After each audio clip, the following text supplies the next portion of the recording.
আমি শম্পা সরকার বিধবা ডাহরি কলেজের রাষ্ট্রবিজ্ঞান বিভাগের একজন অধ্যাপিকা।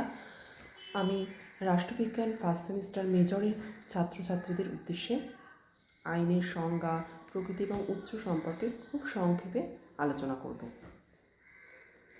আইন শব্দটি খুব ছোট, কিন্তু এর অর্থ কিন্তু অনেক বড়।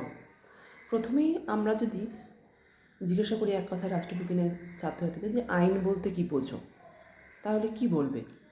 আইন হচ্ছে বেশ কিছু নিয়ম নীতি বা নিয়ম কানুন আচার ব্যবহারের সমষ্টি, যা মানুষের বাহ্যিক আচার আচরণকে নিয়ন্ত্রণ করে এবং যার পিছনে অবশ্যই সার্বভৌম কর্তৃত্বের সমর্থন থাকে। তাই হচ্ছে আইন। বোঝা গেল? আইন হচ্ছে কিছু আচার ব্যবহার নিয়ম কানুনের সমষ্টি, যা মানুষের বাহ্যিক আচার আচরণকে নিয়ন্ত্রণ করে এবং যার পিছনে সার্বভৌম কর্তৃত্বের সমর্থন বর্তমান। আইনকে আমরা দুটো ভাগে আলোচনা করতে পারি। প্রথমেই বলবো যে আইন ব্যাপক অর্থে আইন কি, তারপরে আসবো সংকীর্ণ অর্থে। ব্যাপক অর্থে আইনের তিনটে ভাগ আছে, সেটা হচ্ছে সামাজিক আইন, নৈতিক আইন এবং ধর্মীয় আইন। সামাজিক আইন কি, মানুষ যেহেতু সমাজবদ্ধ জীব, সেহেতু সমাজে বসবাস করার জন্য, সবাই মিলেমিশে থাকার জন্য বেশ কিছু নিয়ম নীতি মানুষকে মেনে চলতে হয়, সেটাই হচ্ছে সামাজিক আইন। আবার নৈতিক আইন কি, নৈতিক ধ্যান ধারণা, নীতিবোধ, উচিত অনুচিত, এইগুলো হচ্ছে নৈতিক আইন। ধর্মীয় আইন কোনগুলো? বিভিন্ন ধর্মশাস্ত্রে বা ধর্মগ্রন্থগুলোতে সুশৃঙ্খল সমাজ গড়ে তোলার জন্য যে সমস্ত নিয়মকানুন লিপিবদ্ধ থাকে, সেটাই ধর্মীয় আইন। কিন্তু রাষ্ট্রবিজ্ঞানে আইন বলতে এই তিনটের কোনোটিকেই কিন্তু সেভাবে গুরুত্ব দেওয়া হয় না। বোঝা গেল? রাষ্ট্রবিজ্ঞানে আইন বলতে বোঝায় সেটা যেটা রাষ্ট্র তৈরি করে এবং সেটা সকলে মেনে চলতে বাধ্য। ভীতির কারণেই হোক বা যে কারণেই হোক, সকলে মেনে চলতে বাধ্য যেটা রাষ্ট্র তৈরি করে, রাষ্ট্রীয় আইন যেটা, সেটাই কিন্তু রাষ্ট্রবিজ্ঞানে আইন বলে গণ্য হয়। পাশাপাশি আরেকটা কথা বলি, রাষ্ট্রের বাইরে বিভিন্ন রাষ্ট্র তাদের মধ্যে সুশৃঙ্খলা বজায় রাখার জন্য যে সমস্ত নিয়মকানুন মেনে চলে, সেটাকেও বলা হয় আইন, আন্তর্জাতিক আইন। আবার রাষ্ট্রবিজ্ঞানে কি, আন্তর্জাতিক আইনটাকে কিন্তু খুব একটা গুরুত্ব দেওয়া হয় না, কিন্তু আন্তর্জাতিক আইন বলে একটা বিষয় আছে। গেল। এবার তাহলে আইন বলতে কি বোঝো বললে এক কথাই বলতে হবে, আইন হচ্ছে রাষ্ট্রের তৈরি সেই সমস্ত নিয়ম কানুন যা মানুষের বাহ্যিক আচার আচরণকে নিয়ন্ত্রণ করে, যার পেছনে সার্বভৌম কর্তৃত্বের সমর্থন আছে। বোঝা গেল? এবার অবশ্যই আমরা আইন প্রসঙ্গে বিভিন্ন রাষ্ট্রবিজ্ঞানের কিছু সংজ্ঞা নিয়ে আলোচনা করব। আমরা জানি যে রাষ্ট্রবিজ্ঞানে যে কোনো বিষয়ে আলোচনা করতে গেলে বেশ কিছু রাষ্ট্রবিজ্ঞানের সংজ্ঞা উঠে আসে এবং তাদের মধ্যে মতপার্থক্য দেখা যায়। তো প্রথমেই আমরা আইন বলতে কী বোঝো আলোচনা করতে গেলে প্রথমেই যার কথা বলবো তিনি হচ্ছে গ্রিন বলছে আইন হলো অধিকার এবং কর্তব্যের পারস্পরিক বোঝাপড়ার মধ্যে তৈরি কিছু নিয়মকানুন। আমরা এর আগে অধিকার এবং কর্তব্য পড়েছি, অতএব অধিকার এবং কর্তব্য সম্পর্কে আমি আর তোমাদের কিছু বলছি না, কারণ এগুলো আমরা আগেই জেনেছি। অধিকার, মানুষ জন্মগতভাবে কিছু অধিকার ভোগ করে এবং পাশাপাশি কিছু চলে আসে কিছু কর্তব্য। অধিকার ভোগ করতে গেলেই কর্তব্য পালন করতে হবে, অধিকার এবং কর্তব্য পাশাপাশি অবস্থান করে এবং এর মধ্যে দিয়েই মানুষ আইনকে উপভোগ করে বা মেনে চলে। গ্রিন বলছেন যে আইন হচ্ছে অধিকার এবং কর্তব্যের পারস্পরিক মেলবন্ধনের মধ্যে দিয়ে তৈরি কিছু নিয়মকানুন। হবস, বোদা, হল্যান্ড, অস্টিন প্রমুখ বলছে আইন হলো সার্বভৌমের আদেশ। হবস, বোদা, অস্টিন, হল্যান্ড প্রমুখ বলছেন যে আইন হলো সার্বভৌমের আদেশ। অস্টিন কি বলছেন? অস্টিন বলছেন আইন হলো অধস্তন কর্তৃপক্ষের প্রতি ঊর্ধ্বস্তন কর্তৃপক্ষের কিছু রাজনৈতিক নিয়মকানুন, যা অধস্তন কর্তৃপক্ষ মেনে চলতে বাধ্য বা মেনে চলে। বোঝা গেল? এবার হল্যান্ড বলছেন যে সার্বভৌম রাজনৈতিক কর্তৃপক্ষ কর্তৃক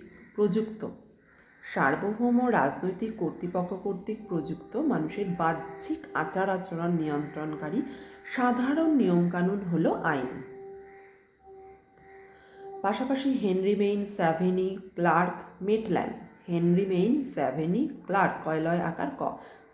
মেটল্যান্ড প্রমুখ ঐতিহাসিক দৃষ্টিভঙ্গি থেকে আইনের সংজ্ঞা আলোচনা করছেন এবং তারা বলছেন আইন মানেই তার পেছনে সার্বভৌম কর্তৃত্বের সমর্থন থাকতে হবে এমন কোনো কথা কিন্তু নেই।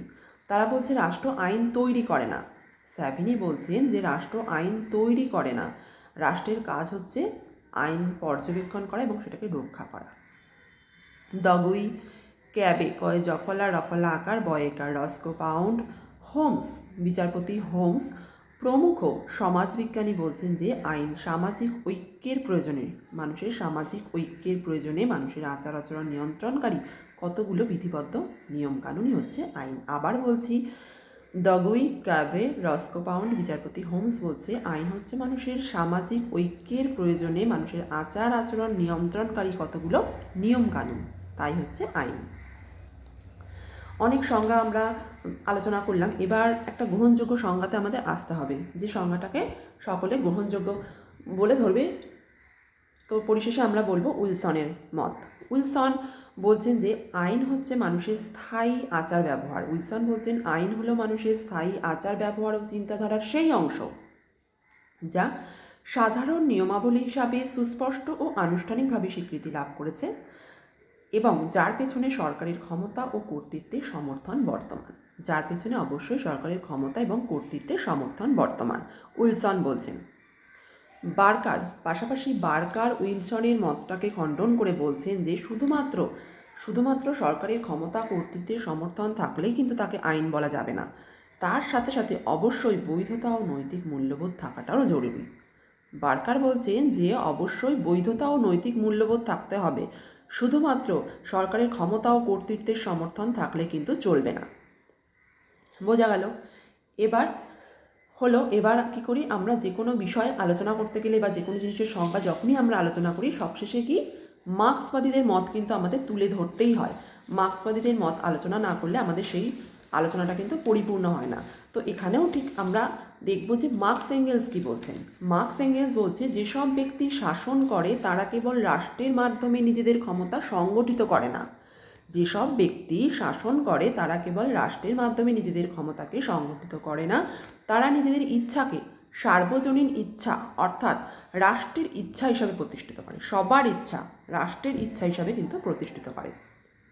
পাশাপাশি ভিনিনস্কি ভয়স্বী তালবস্বয়সী, ভিসিনস্কি ভয়স্বী তালবস্বয়সী দন্তের ন দন্তের শয়কয় হস্যি। ভিসিনস্কি রাষ্ট্রবিজ্ঞানী ভিসিনস্কি বলছে আইন হচ্ছে সেই সব আচরণ বিধি যা সমাজের প্রতিপত্তিশালী শ্রেণীর ইচ্ছার প্রকাশ মাত্র। কি বলছে? আইন হলো সেই সমস্ত আচরণ বিধি যা সমাজের প্রতিপত্তিশালী শ্রেণীর ইচ্ছের প্রকাশ মাত্র। বোঝা গেল? এবং আমরা আইনের সংজ্ঞা আলোচনা করতে গিয়ে সব শেষে যে রাষ্ট্রবিজ্ঞানীর সংজ্ঞা নিয়ে আলোচনা করবো সেটা হচ্ছে ল্যাস্কি। ল্যাস্কি বলছেন যে সমাজের অধিকারভোগী শ্রেণীর স্বার্থবাহী কিছু নিয়মকানুনই হচ্ছে আইন। ল্যাস্কি বলছেন যে সমাজের অধিকারভোগী শ্রেণীর স্বার্থবাহী কিছু নিয়মকানুন হচ্ছে আইন। বোঝা গেল? তাহলে আইনের সংজ্ঞা বলতে কি বোঝো? এক কথায় বলতে হলে আমরা বলবো আইন হচ্ছে সেই সমস্ত কিছু নিয়মকানুনের সমষ্টি যা ব্যক্তির বাহ্যিক আচার আচরণকে নিয়ন্ত্রণ করে এবং যার পেছনে অবশ্যই সরকারের ক্ষমতা ও কর্তৃত্বের সমর্থন আছে এবং আর কি সার্বভৌম কর্তৃত্বের সমর্থন আছে। আবার কেউ কেউ বলছে যে সবসময় সার্বভৌম কর্তৃত্বের সমর্থনটা জরুরি নয়, সেক্ষেত্রে অবশ্যই বৈধতা ও নৈতিক ভিত্তিটা জরুরি। তো এক্ষেত্রে আমরা গ্রহণযোগ্য সংজ্ঞা পেলাম উইলসনের কাছ থেকে। উইলসনের সংজ্ঞাটিকে আমরা গ্রহণযোগ্য সংজ্ঞা হিসেবে আলোচনা করব এবং আমি এর আগেই একবার উইলসনের সংজ্ঞাটা বলেছি, আরও একবার তোমাদের বোঝার জন্য বলছি যে আইন হচ্ছে মানুষের স্থায়ী আচার ব্যবহার ও চিন্তাধারার সেই অংশ যা সাধারণ নিয়মাবলী হিসাবে সুস্পষ্ট ও আনুষ্ঠানিকভাবে স্বীকৃতি লাভ করেছে, যার পেছনে সরকারের ক্ষমতা ও কর্তৃত্বের সমর্থন কিন্তু বর্তমান। তো এখানেই আইনের সংজ্ঞা আলোচনা শেষ করব, আমি আইনের সংজ্ঞাতে আর আসছি না। এবার যেটা বলবো সংক্ষেপে সেটা হচ্ছে আইনের কিছু উৎসের কথা। আমরা প্রত্যেকে রাষ্ট্রবিজ্ঞানের ছাত্রছাত্রীরা আমরা প্রত্যেকে জানি আইনের কী কী উৎস আছে। আইনের প্রধান উৎস হয়তো রাষ্ট্র, হয়তো না, আইনের প্রধান উৎস রাষ্ট্র, কারণ যেহেতু রাষ্ট্র আইন তৈরি করে, রাষ্ট্রের কথাই শেষ কথা, রাষ্ট্রীয় আইন রাষ্ট্রীয় প্রথা রীতিনীতি খুবই গুরুত্বপূর্ণ। তো সেক্ষেত্রে আইনের প্রধান উৎস হয়তো রাষ্ট্র নয়, হয়তো কথাটা আমি ভুল বলে ফেলছি, আইনের প্রধান উৎস রাষ্ট্র, কিন্তু তাও আইনের খুঁটিনাটি দিকগুলি জানার জন্য কিসের উপর ভিত্তি করে আইনগুলোকে গুরুত্ব বা প্রাধান্য দেওয়া হয় সেটা জানার জন্য আইনের বেশ কিছু উৎস আমরা এখানে আলোচনা করব। কারণ কি না, আইনে কোন কোন বিষয়ে দ্বারা আইনের মূল বিষয়বস্তুগুলো নিয়ন্ত্রিত হয় সেগুলো জানতে আমরা আইনের 6টি উৎসের কথা উল্লেখ করব। একটি হচ্ছে প্রথা, ধর্ম, বৈজ্ঞানিক আলোচনা, বিচারালয়ের সিদ্ধান্ত, ন্যায় নীতিবোধ এবং আইনসভা। আবারও বলছি, প্রথা, ধর্ম, বৈজ্ঞানিক আলোচনা, ন্যায় নীতি, আইনসভা এবং বিচারালয়ের সিদ্ধান্ত, এই কটি নিয়ে আমরা আইনের উৎস, এই 6টি আইনের উৎস আমরা সংক্ষেপে আলোচনা করব। প্রথমেই যেটার কথায় আসবো সেটা হচ্ছে প্রথা। প্রাচীন সমাজে একসময় সামাজিক প্রথা ও রীতিনীতিকেই আইন বলে গণ্য করা হতো। সামগ্রিক জীবনযাত্রা নিয়ন্ত্রিত হতো প্রথার দ্বারা। প্রথা হচ্ছে সমাজ জীবন থেকে উদ্ভূত সেই সমস্ত নিয়মকানুন যা ব্যক্তি বা সমষ্টির আচরণকে নিয়ন্ত্রণ করে। সবাই স্বতঃস্ফূর্তভাবে কিন্তু প্রথাকে মেনেও চলে। কী কারণে মেনে চলে? না, এগুলো দীর্ঘকাল ধরে গোষ্ঠী জীবনের জন্য প্রয়োজনীয় বলে মনে করা হয়। আবার সমাজে সবাই দীর্ঘকাল ধরে এই সমস্ত নিয়মকানুনকে মেনে চলতে চলতে অভ্যস্ত হয়ে পড়ে। সবাই চায় যে সমাজ জীবন যাতে সুশৃঙ্খল থাকে, শৃঙ্খলাবদ্ধ থাকে, সেই জন্য যাতে প্রথাকে মেনে চলা হয়। এই কারণেই দীর্ঘকাল ধরে প্রথাকে মেনে চলা হচ্ছে এবং প্রথা রাষ্ট্র দ্বারা স্বীকৃত বিধিবদ্ধ হলে তবেই কিন্তু আইনের মর্যাদা পায়। প্রথা যখন রাষ্ট্রের দ্বারা স্বীকৃত এবং বিধিবদ্ধ হয় তখনই কিন্তু কেবল সেটা আইনের মর্যাদা পায়। বাস্তবে কোনো রাষ্ট্রই আইন রচনার সময় কিন্তু প্রথাকে উপেক্ষা করতে পারে না। কেননা রাষ্ট্রপ্রণীত আইন এবং প্রথার মধ্যে যদি কখনো বিরোধ দেখা দেয় তো রাষ্ট্রপ্রণীত আইন এর আগে প্রথাকে স্থান দেওয়া হয়। হেনরি মেইন ও আইনের সমাজতান্ত্রিক মতবাদের অন্যান্য প্রবক্তারা প্রথাকেই আইনের প্রধান উৎস বলে চিহ্নিত করেছেন। বস্তুত যে কোনো দেশের আইন ব্যবস্থাকে খুঁটিয়ে দেখলে লক্ষ্য করা যায় বহু আইনই প্রথার ওপর প্রতিষ্ঠিত হয়েছে। যে কোনো দেশের আইন ব্যবস্থাকে যদি আমরা খুঁটিয়ে লক্ষ্য করি তাহলে দেখব যে বহু আইনই প্রথার ওপর প্রতিষ্ঠিত হয়েছে। উদাহরণ হিসাবে আমরা ইংল্যান্ডের সাধারণ আইনের কথা উল্লেখ করতে পারি। ইংল্যান্ডের সাধারণ আইন কিন্তু সেই প্রথার ওপর ভিত্তি করেই তৈরি হয়েছে ইংল্যান্ডের সাধারণ আইন। তাহলে প্রথম আমরা আইনের যে উৎসের কথা আলোচনা করলাম সেটা হচ্ছে প্রথা। নেক্সট আমরা যেটা বলবো সেটা হচ্ছে ধর্ম। ধর্ম হচ্ছে আইনের একটা গুরুত্বপূর্ণ উৎস। প্রথার মতো ধর্মকেও বিশেষভাবে গুরুত্ব দেওয়া হয়, কারণ সুপ্রাচীনকাল থেকে দেখা যায় যে বিভিন্ন ধর্মীয় রীতিনীতি নিয়ম কানুন কিন্তু আমরা খুব গুরুত্ব দিয়ে আসি এবং সেগুলো এখনও আমরা কিন্তু সেগুলোকে কোনো কারণেই অস্বীকার করতে পারি না। রাষ্ট্রীয়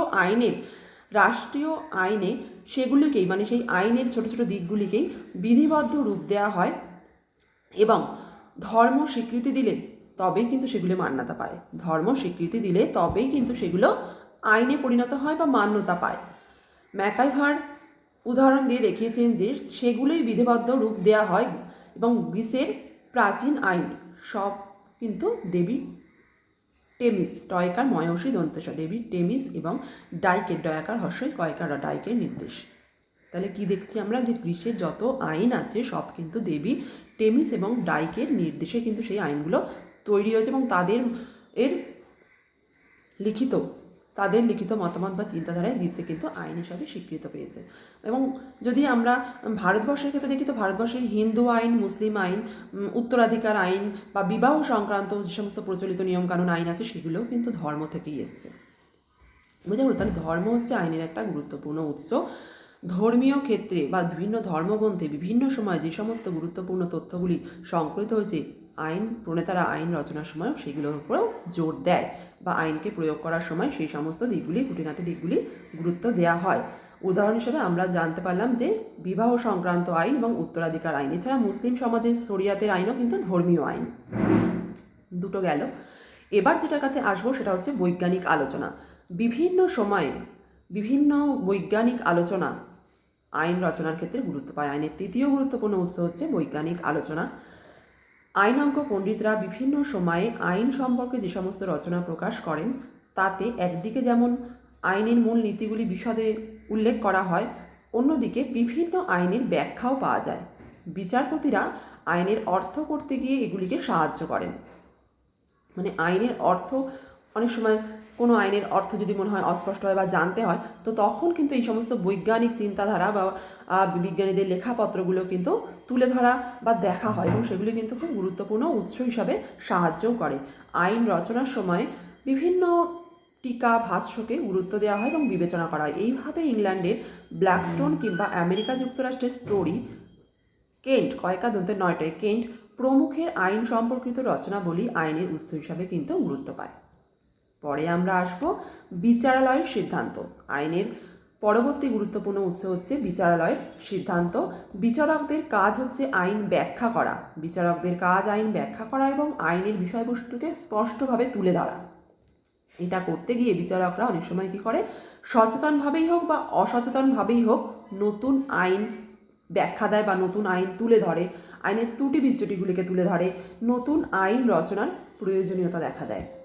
বোঝা গেল? আমেরিকা যুক্তরাষ্ট্র এবং ভারতের সর্বোচ্চ আদালত বিচার বিভাগীয় পুনর্বিবেচনার কিন্তু ক্ষমতা আছে। আমেরিকা যুক্তরাষ্ট্র এবং ভারতের দুটোরই সর্বোচ্চ আদালতের বিচার বিভাগীয় পুনর্বিবেচনার কিন্তু ক্ষমতা আছে। ভারতের সুপ্রিম কোর্টের বিচারপতিরা আইনটিকে সংবিধানের সঙ্গে সঙ্গতিপূর্ণভাবে রচিত হয়েছে কিনা সেটাকে দেখে। তাই বিচারালয়ের সিদ্ধান্ত আইনের একটি গুরুত্বপূর্ণ উৎস হিসাবে মনে করা হয়। পরবর্তীতে আমরা আসবো ন্যায় নীতিতে। বিচারকরা আইনের ব্যাখ্যা করার সময় শুধুমাত্র লিখিত আইন বা লিখিত শব্দের অর্থের মধ্যেই কিন্তু সীমাবদ্ধ থাকে না। কি করে? ন্যায় নীতিবোধকেও কাজে লাগায়। এইভাবেই সমাজের বিভিন্ন সময়ে ন্যায় নীতিবোধ জিনিসটাকে আমাদের বড়দের প্রণাম করতে হবে, মেনে চলতে হবে, বা তোমরা স্কুল কলেজে কি করো, স্যার ম্যাডামদের সম্মান করো, এটা তো কোথাও লেখা নেই। তোমরা সম্মান করো এবং আমরাও তার ফলে কি করি, আমরা স্যার ম্যাডামরা তোমাদেরকে স্নেহ করি বা ভালোবাসি, এগুলো কিন্তু কোথাও লেখা নেই। এগুলোই হচ্ছে ন্যায় নীতিবোধ। তো আইন রচনার সময় এইগুলোর উপরেও কিন্তু যথেষ্ট গুরুত্ব দেওয়া হয়। কোনো একটি মামলা নিষ্পত্তি করতে গিয়ে দেখা যাচ্ছে অনেক সময় তারা আইনের যে বিষয়টি সুস্পষ্ট নির্দেশ না থাকলে নিজেদেরকে ন্যায় নীতিবোধের ওপর ভিত্তি করে রায় দিচ্ছে। অনেক সময় দেখা যাচ্ছে যে আইনের সেই বিষয়টা কোনো একটা মামলা চলছে, তো সেটার রায় যখন দেওয়া হবে কোনো একটি বিষয় যেটা আইনের মধ্যে খুঁজে পাওয়া যাচ্ছে না, তখন কি করা হয়, ন্যায় নীতিবোধকের ওপর ভিত্তি করেও কিন্তু সেই মামলার রায় দেওয়া হয়। এর ফলে কি হয়, নতুন আইন রচনার সম্ভাবনা দেখা দেয়। দ্বিতীয়ত কি হয়, বিচারপতিরা প্রচলিত কোনো আইন সমাজে স্বীকৃত ন্যায় নীতিবোধের সঙ্গে সঙ্গতিপূর্ণ হচ্ছে কিনা তা খতিয়ে দেখছেন। কোনো আইন যেটা রচিত হয়ে আছে অনেক দিন থেকে, তো সেটা সমাজের ন্যায় নীতিবোধের সাথে সঙ্গতিপূর্ণ হচ্ছে কিনা বিচারকরা সেটা খুঁটিয়ে দেখেন। আবার আইনটি পুনরায় রচনার প্রশ্ন যদি দেখা দেয়, যদি মনে হয় যে আইনটিকে কোনো অংশ সংশোধন করার প্রয়োজন আছে, তো সেটাও বিচারকরা খুঁটিয়ে দেখেন। এই কারণে ন্যায় নীতিকে আইনের একটি অন্যতম উৎস বলে চিহ্নিত করা হয়। লাস্ট যেটা নিয়ে আমরা আলোচনা করব সবশেষে, সেটা হচ্ছে আইনসভা। আধুনিক রাষ্ট্রে আইনের প্রধান উৎস হচ্ছে আইনসভা। গণতান্ত্রিক ব্যবস্থার উদ্ভবের পর নির্বাচিত আইনসভায় আইন রচনা করে। আইনের অন্যান্য উৎসগুলি অপেক্ষা গুরুত্বপূর্ণ হয়ে পড়েছে এখন আইনসভা। যদিও এখন এমন দেশও আছে যেসব দেশে গণতান্ত্রিক ব্যবস্থা প্রতিষ্ঠিত হয়নি, এমন দেশও কিন্তু এখনও আছে। গণতান্ত্রিক ব্যবস্থায় আইনসভাকেই আইনের একমাত্র উৎস বলে মনে করা হয়, কিন্তু বাস্তবে অনেক সময় দেখা যায় আইনসভা আইন রচনা করে না। আইন রচনা করে আমলারা, সাধারণত আমলারাই আইন রচনা করে। আইনসভা হয়তো সবসময় আইন রচনা করে না। আইনসভা অনেক সময় আইনের কাঠামোগুলোকে ঠিক করে দেয়, কিন্তু আইনের অনুপুঙ্খ বা পুঙ্খানুপুঙ্খ বিষয়গুলি ঠিক করে এবং সামগ্রিকভাবে আইনটিকে রূপ দেয় আমলারা। তাহলে আইনের সবশেষ গুরুত্বপূর্ণ উৎস হচ্ছে আমরা পেলাম আইনসভা। আইনের কী কী উৎস পেলাম? প্রথা, বৈজ্ঞানিক আলোচনা, ধর্ম, ন্যায় নীতি, আইনসভা এবং বিচারালয়ের সিদ্ধান্ত। সবশেষে বলবো যেটা, যে সমাজ এবং রাষ্ট্রের ঐতিহাসিক বিবর্তনের ফলে আইনের উৎসের পরিবর্তন হয়েছে। প্রাচীন সমাজে একসময় প্রথা রীতিনীতি ছিল এবং আইনের একমাত্র উৎস। প্রাচীনকালে বিভিন্ন প্রথা রীতিনীতি ছিল, কিন্তু প্রাক মধ্যযুগ এবং মধ্যযুগে ধর্মও আইনের প্রধান উৎস হিসেবে উঠে এসেছে। তার পরবর্তীকালে বিচারপতিদের রায়, আইনের টিকা, ভাষ্য ইত্যাদিও গুরুত্বপূর্ণ উৎস হিসাবে উঠে এসেছে। রাষ্ট্র ব্যবস্থার বিবর্তনের সঙ্গে সঙ্গে আধুনিক গণতান্ত্রিক ব্যবস্থায় আইনসভাও আইনের একমাত্র উৎস হিসাবে উঠে এসেছে। তো যত দিন যাবে পরিবর্তন আসবেই, এবং অবশ্যই আমরা রাষ্ট্রবিজ্ঞানের ছাত্রছাত্রীরা পরিবর্তনটাকে মেনে নেব। সমাজের পরিবর্তন একান্তভাবে প্রয়োজন। যে কোনো ব্যবস্থাই ভালো ছিল এবং আগামী দিনে আরও ভালো হবে, তাই পরিবর্তন খুবই প্রয়োজন সমাজের।